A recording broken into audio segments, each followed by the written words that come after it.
The old payphone on the corner of Elm Street stood like a relic from another time, its weathered booth cracked and faded under the relentless sun of Willow Creek. It was the kind of fixture that no one noticed anymore until it rang. And on that humid Tuesday evening in late summer, as the sun dipped low and painted the sky in bruised oranges, it rang for Sarah Jennings. She was walking home from her shift at the local diner, her sneakers scuffing against the cracked sidewalk, the weight of the day clinging to her like the faint scent of coffee and grease on her uniform. Willow Creek was a small town, the sort where everyone knew your business but pretended not to, where the main drag stretched out like a lazy river flanked by mom-and-pop shops and empty lots. Sarah had grown up here, left for college in the city for a few years, but life had a way of pulling her back. Now, at 28, she lived in a quiet rental on the edge of town, tending tables and dreaming of something more. The ringing cut through the evening quiet like a needle, sharp, insistent. Sarah paused mid-step, her grocery bag swinging lightly in one hand. The payphone was just ahead, tucked beside the gas station that had been there since her childhood. No one used it. Cell phones had made it obsolete. Kids sometimes dared each other to call it for fun, but that was years ago. She glanced around. The street was empty, save for old Mr. Harlan locking up the hardware store across the way. He didn't seem to notice. It rang again. Once, twice, 3 times. Sarah's heart gave a small, inexplicable stutter. She told herself it was probably a wrong number, some glitch in the ancient wiring. But something about the sound felt off, like it was meant for her. She stepped closer, peering through the smudged glass. The receiver dangled slightly off the hook, swinging gently as if someone had just hung up in haste. No, that couldn't be right. It had been on the cradle when she passed by earlier that afternoon. She reached for the door of the booth, the metal handle cool against her palm. The ringing stopped abruptly, leaving only the hum of crickets and the distant rumble of a truck on the highway. Sarah hesitated, her fingers lingering. What was she even doing? It was just a phone. Old junk. She pulled her hand back and continued walking, shaking off the chill that had nothing to do with the cooling air. That night, Sarah couldn't sleep. Her apartment was a modest one-bedroom in a low-slung complex off Route 12, the kind with thin walls and neighbors who kept to themselves. She lay in bed, staring at the ceiling fan's lazy spin, the events of the day replaying in fragments. The rush at the diner, the awkward chat with her co-worker about weekend plans she had no intention of making, and that damn phone. Why had it rung like that? Persistent, almost pleading. By morning, she'd dismissed it. Routine took over. Coffee in a chipped mug, the drive to work in her beat-up sedan, the familiar faces at the diner. Willow Creek moved at its own pace. Farmers stopping for eggs and bacon, truckers nursing black coffee, the occasional tourist asking for directions to the interstate. Sarah smiled through it all, her notepad a shield against the monotony. But as the lunch crowd thinned, she found herself glancing out the window toward Elm Street. The payphone was visible from here, a dark silhouette against the afternoon haze. It didn't ring again that day, or the next. Life settled back into its groove. Sarah ran errands after her shift, picking up milk at the corner market, chatting with the cashier about the upcoming county fair. The town felt safe, predictable, the way small towns were supposed to. Her evenings were quiet. A book on the couch, takeout from the pizza place, the soft glow of her phone screen, scrolling through social media feeds from friends who'd escaped to bigger cities. She envied them sometimes, but Willow Creek had its comforts. No rush-hour gridlock, no strangers brushing past you on crowded sidewalks. Just the steady rhythm of days, blending into one another. On Thursday, it happened again. She was closing up the diner, wiping down counters under the fluorescent lights, when the call came, not to her but from across the street. The ringing pierced the dusk, carrying on the still air. Sarah froze, rag in hand, her pulse quickening. This time she watched from the doorway. The receiver lifted slightly, as if by an invisible hand, then fell back. No one approached the booth. The streetlights flickered on, casting long shadows, but the phone kept ringing. Curiosity tugged at her sharper now. She locked the diner door and crossed the street, her footsteps echoing too loudly in the quiet. Up close, the booth smelled of dust and old cigarettes, the kind of stale odor that lingered in forgotten places. She lifted the receiver, the plastic warm against her ear, and held her breath. Silence. Not the empty hush of a deadline, but something heavier, a presence like the pause before a storm. No dial tone, no static, just nothing. And then, faintly, the soft click of disconnection. Sarah hung up quickly, her hand trembling as she stepped back. It was probably kids, she thought, pranking with some gadget or a crossed wire. She hurried to her car, the keys jingling in her grip, and drove home with the windows down, letting the night air chase away the unease. But that night, sleep evaded her again. She tossed in the dim light of her bedside lamp, the apartment's silence pressing in. Around midnight, her cell phone buzzed on the nightstand. An unknown number. She answered, half asleep. "Hello?" Nothing. The same heavy quiet from the payphone. No breathing, no hang-up. Just the void. She ended the call, heart pounding, and turned off the ringer. It had to be a coincidence. Telemarketers, wrong numbers. But as she lay there, staring into the dark, she couldn't shake the feeling that someone or something was listening. Watching. The next morning, she avoided Elm Street on her way to work, taking the longer route through the suburbs where neat lawns and picket fences lined the blocks. The houses were cookie-cutter, families inside going about their evenings with TVs flickering through windows. Normal, safe. Yet, by afternoon, the pull was there. During her break, Sarah found herself driving back to the payphone, parking across the street. It stood silent now, innocuous. She told herself she was being ridiculous, that small-town boredom was playing tricks on her mind. But as she sat in her car, engine idling, a shadow seemed to shift inside the booth. Just a trick of the light, she assured herself. Still, she drove away faster than necessary, the rear-view mirror reflecting an empty street. That evening, as she microwaved leftovers in her kitchen, the landline rang. She didn't have a landline anymore, hadn't for years. The sound came from the living room, tinny and insistent, like an echo from the walls. Sarah's fork clattered to the plate. There was no phone there, no cord snaking across the floor. She crept toward the sound, pulse thundering in her ears. It stopped as she entered the room, leaving only the hum of the refrigerator. On the coffee table, where her mail usually piled up, sat a single penny, heads up, gleaming under the lamp. She hadn't left it there, and pennies didn't ring. Sarah stared at the penny for what felt like minutes, though it was probably only seconds. It lay there, innocently enough, a dull copper circle catching the warm light from the lamp. She hadn't seen it before, hadn't dropped it during her hurried unpacking of groceries. Her mind raced through the mundane. Maybe the landlord had come by earlier, left it as change or something. But the door had been locked, and he never entered without notice. She picked it up gingerly, the metal cool and smooth, and turned it over in her fingers. Tails side blank, no date, no markings that stood out.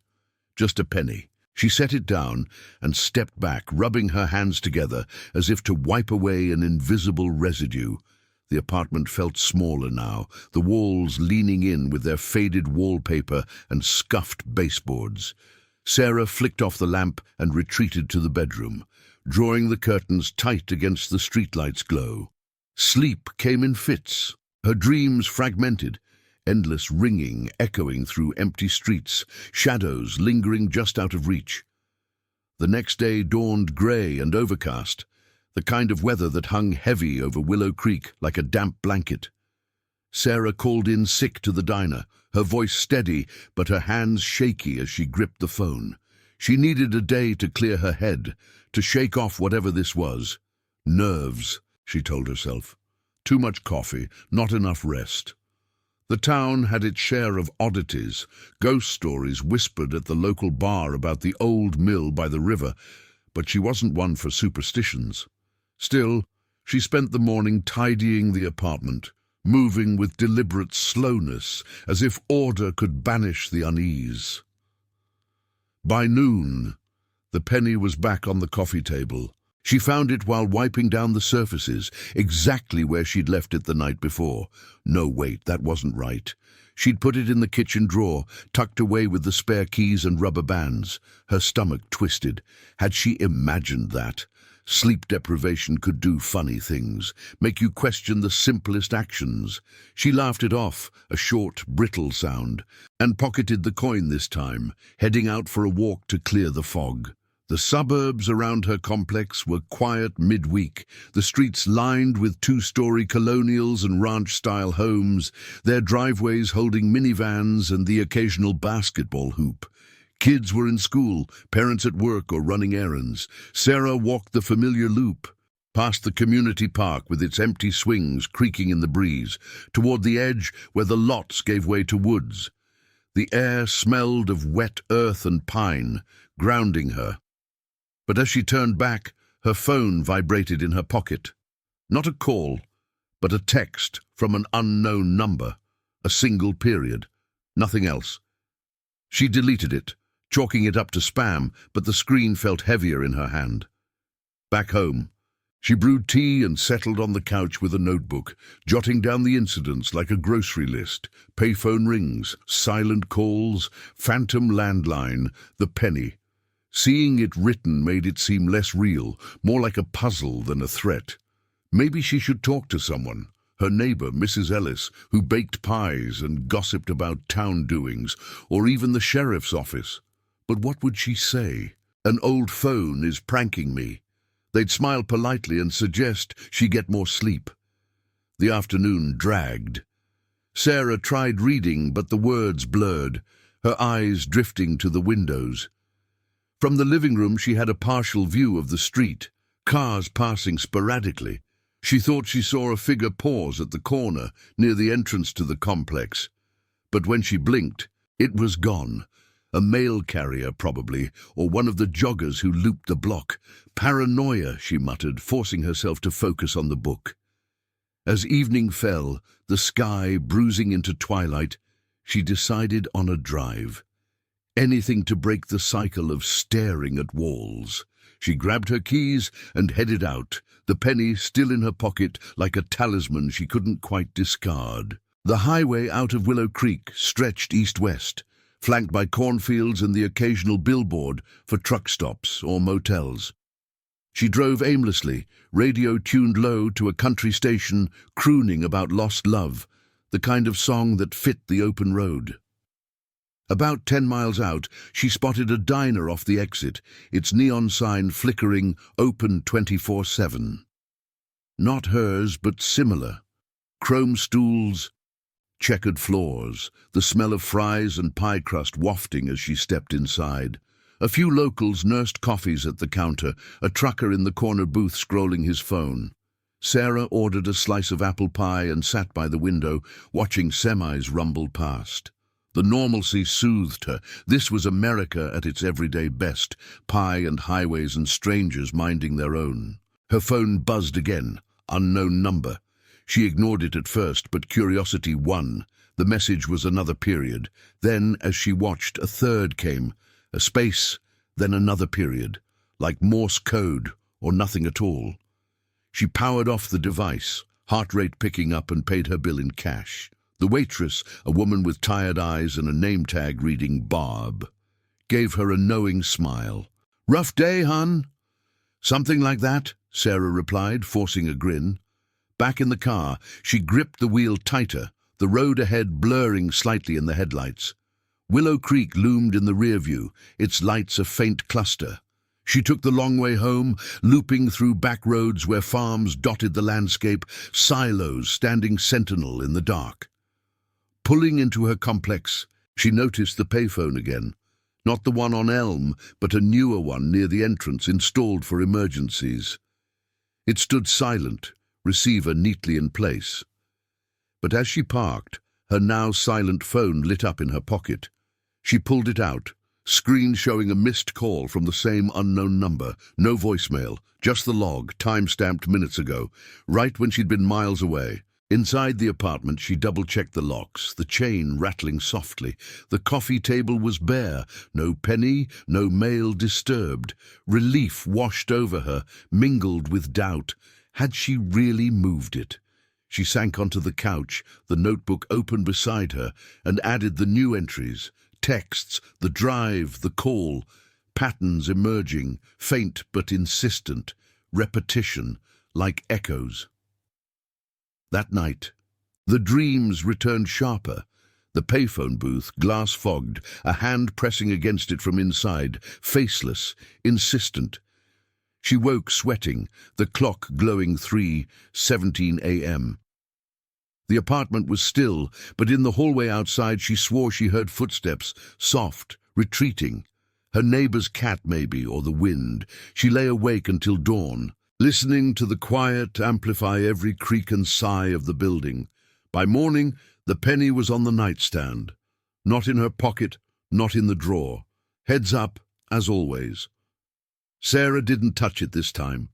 She dressed quickly, called the diner to say she'd be in late, and drove straight to the library in town center. It was a squat brick building with creaky floors and shelves of paperbacks. The kind of place where retirees read newspapers and kids did homework after school. She asked the librarian, a bespectacled man named Tom, about the payphone on Elm Street. "Old thing," he said, peering over his glasses. "Been there since the 70s, I reckon. Town keeps it for nostalgia or maybe liability. Why?" "Just curious," Sarah lied, her voice casual. "Ever hear it ring?" Tom chuckled. "Not in years. Phones like that don't work anymore. Wrong number from the beyond, you think?" She forced a laugh, but it stuck in her throat. Back home, the questions piled up like unpaid bills. Was someone watching her routines, mimicking them? The calls always came when she was alone, the penny appearing in places she'd just been. Isolation crept in, subtle as fog. Friends were a text away, but who to tell without sounding unhinged? The town felt both too small and too vast, its familiar streets now laced with unseen eyes. As the sun dipped low again, Sarah stood at her window, gazing toward Elm Street in the distance. The payphone booth caught the last light, a sentinel in the haze. It didn't ring, but she knew, deep down, it would. And when it did, the silence would speak louder than ever. Sarah avoided the diner for another day, claiming a lingering headache to her boss over the phone. The excuse felt flimsy, but it bought her time to think, to piece together the fragments without the chatter of orders and clinking plates pulling her away. She spent the morning pacing her apartment, the floorboards creaking under her socks like whispers she couldn't ignore. The penny on the nightstand stared back at her, unmoved since dawn. She finally swept it into a drawer with the junk mail, slamming it shut as if that could seal away the questions. Outside, Willow Creek stirred slowly under a sky that refused to clear. Sarah bundled up in a hoodie and jeans, the kind of casual armor for a town where everyone dressed for comfort, not show. She needed air, movement, something to shake the cobwebs from her mind. Driving through the suburbs, she passed the same neat rows of houses, their mailboxes stuffed with flyers for the fall bake sale at the community center. It all looked so ordinary, a dad mowing his lawn in slow arcs, a woman walking a golden retriever that trotted ahead with easy confidence. Sarah envied that simplicity, the way life unfolded without hidden currents. She ended up at the edge of town, where the highway met the old rail yard. Rusted tracks overgrown with weeds, a chain-link fence sagging in places. No one came here much anymore, not since the freight lines shifted routes decades ago. She parked her sedan on the gravel shoulder and walked the perimeter, the crunch of stones underfoot, the only sound besides the occasional car whooshing by. The payphone on Elm felt miles away, but its shadow lingered in her thoughts. Why her? What was the point of the silence, the repetitions? She pulled out her notebook, flipping to the list, and added, "Library chat, no answers." Isolation growing. A faint ring echoed in the distance. Not the payphone, but her imagination, she told herself. She shook her head and turned back to the car. But as she slid into the driver's seat, her phone lit up on the passenger side. Unknown number. She stared at it, the screen's glow harsh against the overcast light. Don't answer, she thought. But her thumb hovered, then pressed accept before she could stop it. The line was dead quiet, that same weighted nothing pressing against her ear. No breath, no click, just the void stretching on. Sarah's grip tightened on the phone. "Hello, who's there?" Her voice came out sharper than intended, echoing in the empty car. Still nothing. She ended the call, tossing the device onto the seat like it burned. Spam bots, crossed signals, rational explanations stacked up in her mind, but they crumbled under the weight of pattern. It always happened when she was alone, pushing her further into that solitude. Driving back, she took the back roads, past farms where silos gleamed white and tractors idled in fields. The radio stayed off, the quiet let her think or try to. By the time she reached her complex, the afternoon had slipped toward evening, the sun a pale disk behind clouds. She parked and scanned the lot, empty, save for Mrs. Ellis's old Buick under the carport. Sarah considered knocking on her door, spilling the story over coffee and lemon bars. But what would the older woman say? Eye her with that pitying look reserved for the town's eccentrics? No, better to keep it bottled, at least until she had proof. Inside, the apartment welcomed her with its familiar hush. She flicked on the kitchen light, the bulb humming to life, and started dinner. Pasta from a box, sauce from a jar, the routine, a small anchor. As the water boiled, she glanced at the living room. The coffee table was clear, but something nagged at her. She stepped in, eyes narrowing. There, by the edge of the rug, a shadow seemed out of place, darker than the fading daylight filtering through the blinds. She knelt, heart picking up, and lifted the corner. Nothing, just dust bunnies and a stray sock from laundry day. Shaking it off, she ate at the counter, scrolling through emails on her phone. Bills, a newsletter from the county fair committee, nothing urgent. But midway through her meal, the device buzzed again. Not a call this time, but a voicemail notification from the unknown number. Sarah froze, fork hovering. She hadn't heard it ring. Hesitant, she played it back, volume low. Silence. 30 seconds of pure, unbroken quiet, ending in a soft beep. Her skin prickled. She deleted it immediately, but the echo lingered, like the message was etched into the air. Who left a voicemail of nothing? It felt deliberate, a taunt wrapped in absence. She pushed her plate away, appetite gone, and paced to the window. The street outside was dimming, porch lights winking on along the block. No figures lurking, no cars idling suspiciously, just the usual. A neighbor walking home from the evening shift, grocery bags rustling. Night fell fully, wrapping the complex in that deep, small-town dark, broken only by sodium lamps. Sarah drew the curtains and settled on the couch with a blanket, the TV droning a rerun of some sitcom, canned laughter that grated against her nerves. She muted it after 10 minutes, the silence preferable, but around 9, a new sound intruded. A faint scratching at the door. Not knocking, not the cat, more like nails on wood, tentative and irregular. She sat up, straining to listen. It came again, soft, from the direction of the hallway. Her pulse thrummed. "Hello?" she called, voice steady but thin. No answer. Rising, she crept to the door, peering through the peephole. The corridor stretched empty, lit by a single bulb that flickered faintly. Mrs. Ellis's door across the way was shut, no lights underneath. Sarah unlatched the chain slowly, cracking the door an inch. Cool air rushed in, carrying the scent of rain on the breeze. Nothing. No one. She closed it quickly, relocking with trembling fingers. "Imagination," she whispered. The building settled at night, pipes groaning, winds rattling. But as she turned away, her eyes caught the nightstand in the bedroom, visible through the open door. The drawer was ajar, the one where she'd stashed the penny. She crossed the room in 3 strides and yanked it open. Empty. No coin, no keys displaced. Just the rubber bands coiled like sleeping snakes. A chill settled deep in her chest. Had she checked wrong this morning, misremembered in the haze of unease? Sarah sank onto the bed, head in hands. The incidents blurred now. Rings, silences, the penny's migrations, like a game where the rules shifted just out of sight. She felt exposed, as if the walls themselves observed her, cataloguing every doubt, every flinch.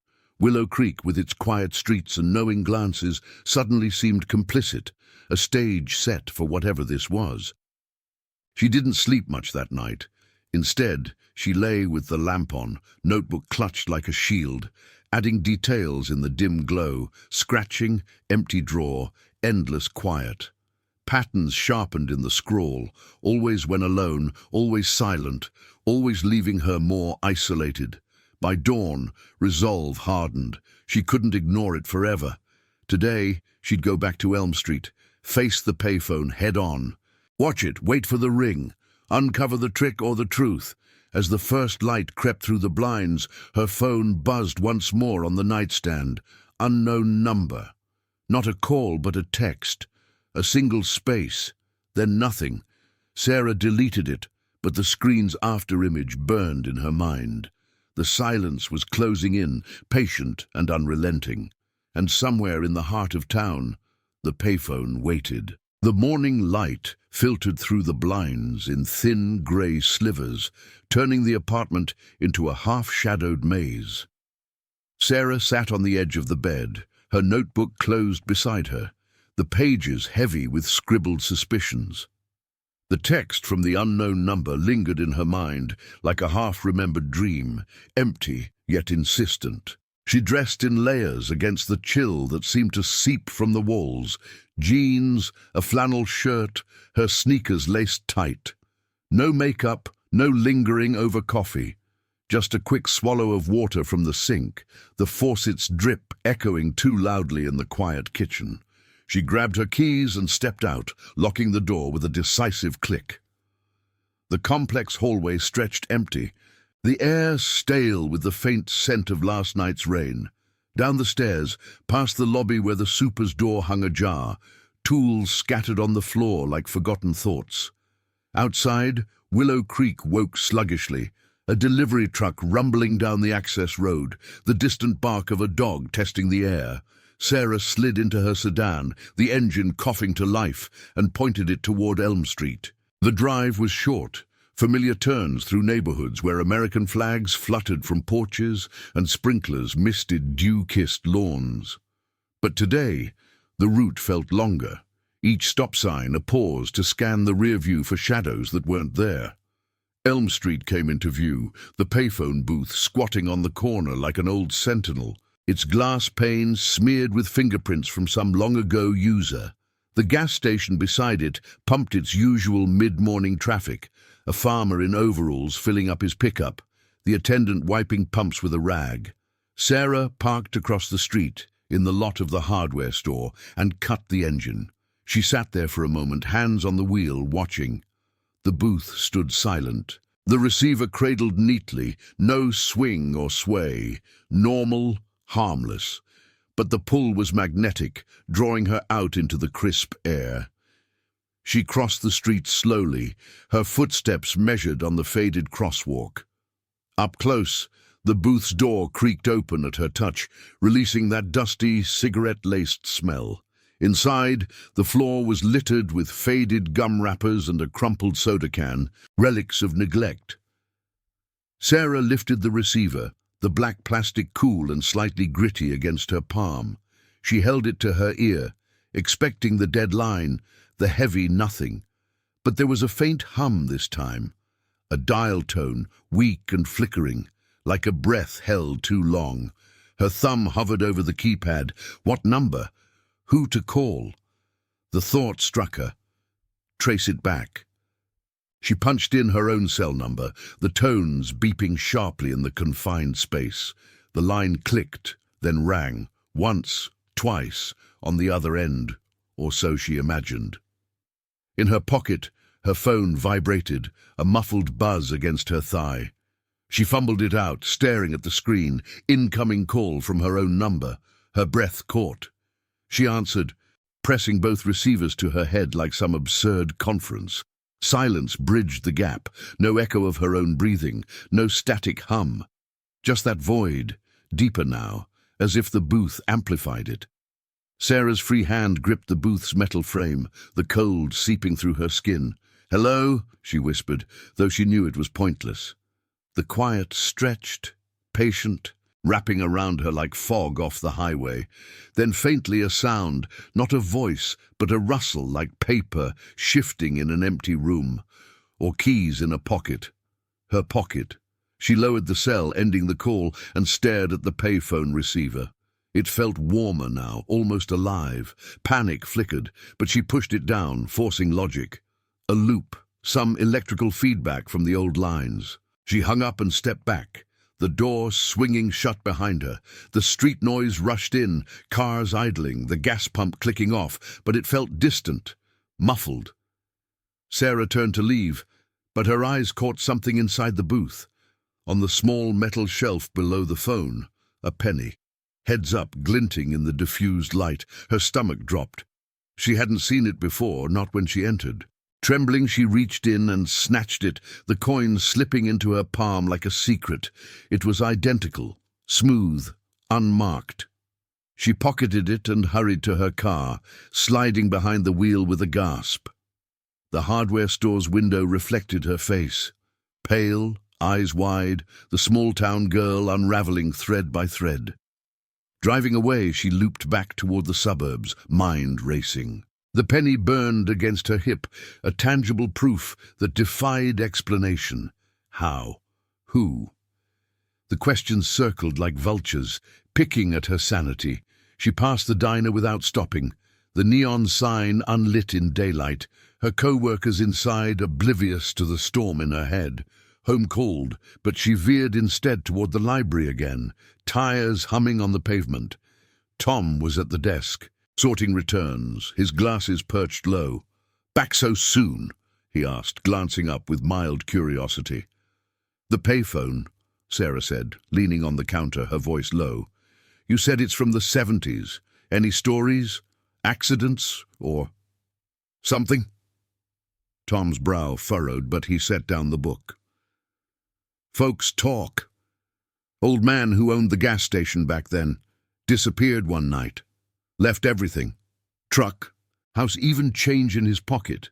They found pennies scattered around town for weeks, like he'd been everywhere at once. Cops figured he just skipped out, debts or a woman, but some say the phone rang for months after. No one on the line. Silly stuff." Sarah nodded, the words landing like stones in still water. Disappeared. Pennies. She thanked him and left, the library's door jingling shut. Outside, the sky had darkened, clouds rolling in from the west like uninvited guests. She drove home in silence, the radio off, the penny's weight a constant reminder. In the apartment, she dumped it on the coffee table with the others. No, just this one now. The others vanished like smoke. Or had she imagined their number? The afternoon blurred into inaction, staring at walls, pacing the rug's worn path. The scratching returned at dusk, faint from the hallway, then closer at the door. Sarah froze on the couch, blanket clutched tight. It paused, then resumed, soft, deliberate, like fingers testing the frame. She rose, heart hammering, and approached. Through the peephole, empty corridor, the bulb steady now. But when she opened the door, a crack, a breeze slipped in, carrying the scent of gasoline and rain. No one. She shut it, chaining it double. Back in the living room, her phone buzzed. Unknown number, a voicemail. She played it, breath held. Silence again, but midway, that rustle returned clearer, the jingle of coins, faint and far off. Then nothing.